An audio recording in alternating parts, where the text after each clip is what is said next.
Hi, and welcome back to Focal Point AFR Talk. Brian Fisher is my name. The program is Focal Point. The network is the American Family Radio Talk Network, AFR Talk. Number to call if you want to join the conversation, 888-589-8840, 888-589-8840. I'd like to take calls on two topics today. One would be this decision that the Boy Scouts of America made yesterday. So we'll invite calls on that topic. If you have something you want to share in terms of a reaction or an observation on the decision made by the Boy Scouts of America yesterday, happy to have you weigh in. Also, as you're aware, Monday is Memorial Day, where we honor those that have laid down their lives to protect our freedoms. If you have some comment you want to make about that, maybe somebody, a veteran that you want to honor on this program, happy to have you do it. 888-589-8840 is the number to call. And we just had a conversation with Shannon White on the black vote. And if you have a comment or an observation about that, glad to have you weigh in on that as well. 888-589-8840. Let's go to David in Columbus, Ohio. We can bring David in. David, welcome to Focal Point with Brian Fisher. What's on your mind? Well, Brian, as a former Boy Scout, as a former, Scout leader in Cub Scouts, I hate seeing this happen. And I don't. If I had a son of scouting age or in Scouts, I would pull him out. Now, Well, and I wonder how many are going to do exactly the same thing, David. One of the Eagle Scouts, a former Eagle Scout, well, I mean, he is an Eagle Scout. You're always an Eagle Scout. But John Stemberger, Florida Family Policy Council, he said, look, I've worn the Boy Scout uniform for the last time. He led the effort to try to maintain the original standard. And he said yesterday, you've seen me in the Boy Scout uniform for the last time. I can't imagine he's going to be the only one.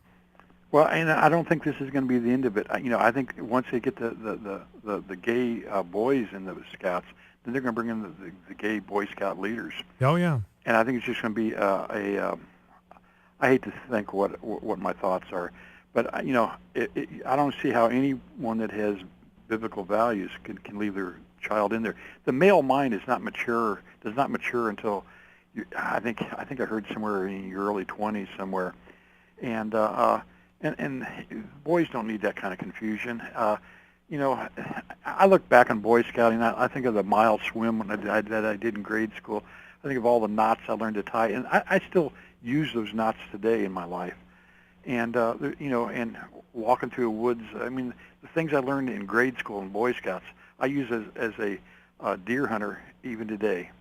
And I hate to see other boys not have that opportunity. But these scout camps are going to close up. The Boy Scout numbers are going to drop, and it's a shame that that these individuals voted this in because they're going to ruin it.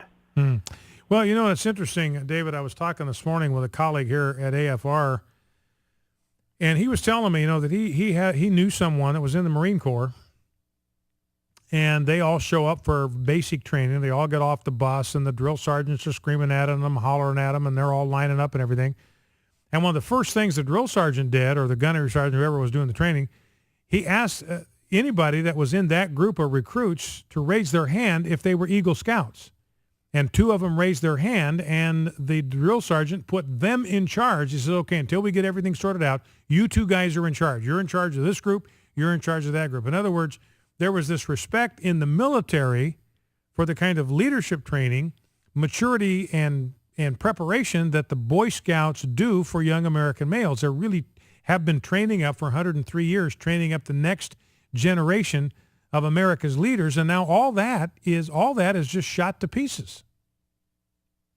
All right, Dave, listen, I appreciate the call. Thank you very much for that. And again, David's right. The next step is going to be to have homosexual scout leaders. It's going to be a predator's playground for homosexual males. Remember that despite the denials even on the part of the Boy Scouts, it's crazy that they are denying this reality. There is a link between homosexuality and pedophilia. We've talked about this before. It's well established. There's no question about this. If you look at the literature, 1/3 of all the offenses against children are committed by homosexual males, despite the fact that they're 2% of the population. They're responsible for 33% of all the sexual offenses against children. So it's just going to open the doors to this kind of activity in the Boy Scouts. And I'm looking at a publication by the National Association for Research and Therapy of Homosexuality by Michelle Cretella and David Pruden. And they've got an entire section, the first part of this paper. The heading of the section is "The Development of Homosexuality is Influenced by Environment." So environmental factors, they say, look, the research indicates that environmental factors have a powerful shaping influence on sexual preference. They say here sexual orientation is not fixed at birth, but rather is environmentally influenced and unfolds slowly across childhood, adolescence, and even into adulthood for some individuals. So environment, they're saying, look, people aren't born that way. The Boy Scouts have bought that lie. It's a total, complete lie that people are born that way. And the National Association for Research and Therapy of Homosexuality is saying not true. Environment has a powerful shaping influence on understanding of sexual identity and sexual preference. The last thing in the world that a young male needs when he's asking questions about his own sexuality is to have that kind of influence in his world. Let's go to Al in Hattiesburg, Mississippi. Al, welcome. What's on your mind? Hey, thank you for accepting my call. Memorial Day, I recognize, everyone who kind of lost their lives in the sense of, for the military standpoint, I just really want to give honor to where honor is due. But in the realm of the Boy Scouts decision, they had already made that decision a while back.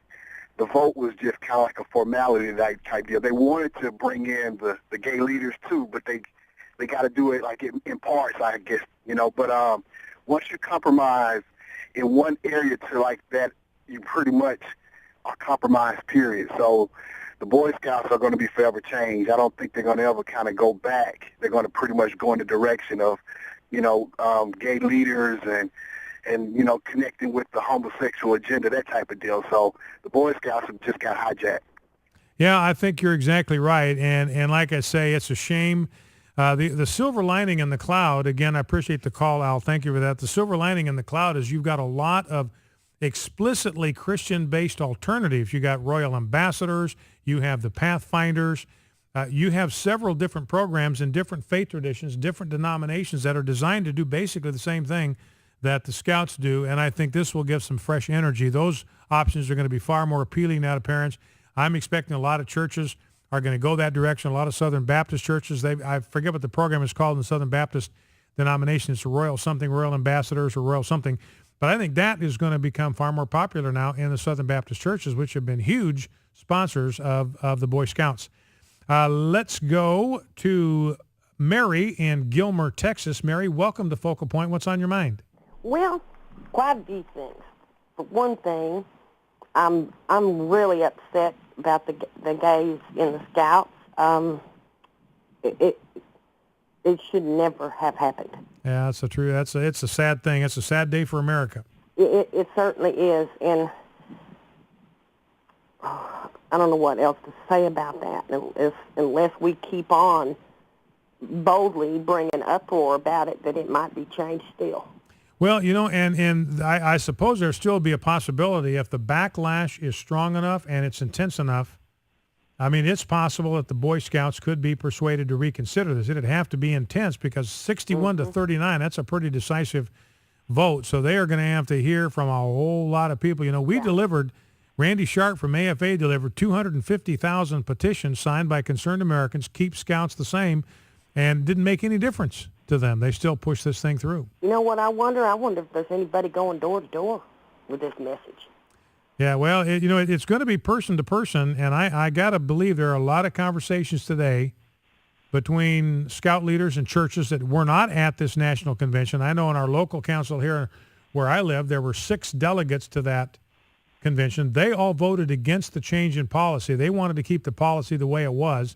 So you got to believe that they're having some pretty vigorous conversations today, pretty vigorous discussions. A lot of that's going to be happening in scouting circles all over the country, and who knows what may come out of that. There may still be some opportunity to change gears here. Mm-hmm. And put lots of prayer behind it, too. All right. Well, anything else you want to add, Mary? Yes. I want to thank the veterans for doing what I didn't have the courage to do when I was young, and now I don't have the physical ability to do. Hmm. And my heart just cries, and it's tender for them every time I see a soldier anywhere. I holler at them and tell them thank you. Yeah. They need to know that people do love them and are very thankful for their sacrifice. Absolutely. All right, Mary, listen, thank you very, very much. And Mary's exactly right. We owe our liberty and our security and our freedom to the men and women in uniform. Let's go to Iris in Dallas, Texas, last call of the hour. Iris, welcome to Focal Point. What's on your mind? Well, like millions of Americans, I really prayed that proclamation for Boy Scouts would be soundly defeated, and I'm very heartsick and disappointed.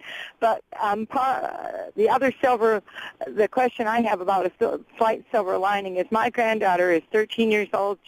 We're in a small area in Rockwall, Texas, which is east of Dallas, and she's still in a Girl Scout troop in a smaller town even, and she has a strong Christian leader, and they still stand by strong biblical values. So I'm wondering if by the comment that Boy Scouts leaders made that they would try to work with Christian groups, do you think that's valid?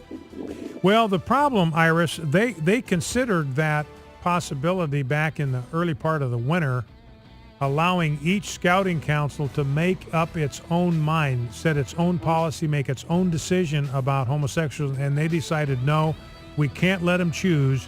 We've got to have a standard policy across the entire scouting organization. So this is now mandatory. Every scouting troop must allow open and avowed homosexual youth in their program. They are not permitted to allow convictions that come from the scriptures to influence their local policy. That's the concern. All right. Thank you, Iris. I appreciate the call. We'll be right back after the news. Stay with us. You're listening to Focal Point. Brian Fisher, AFR Talk.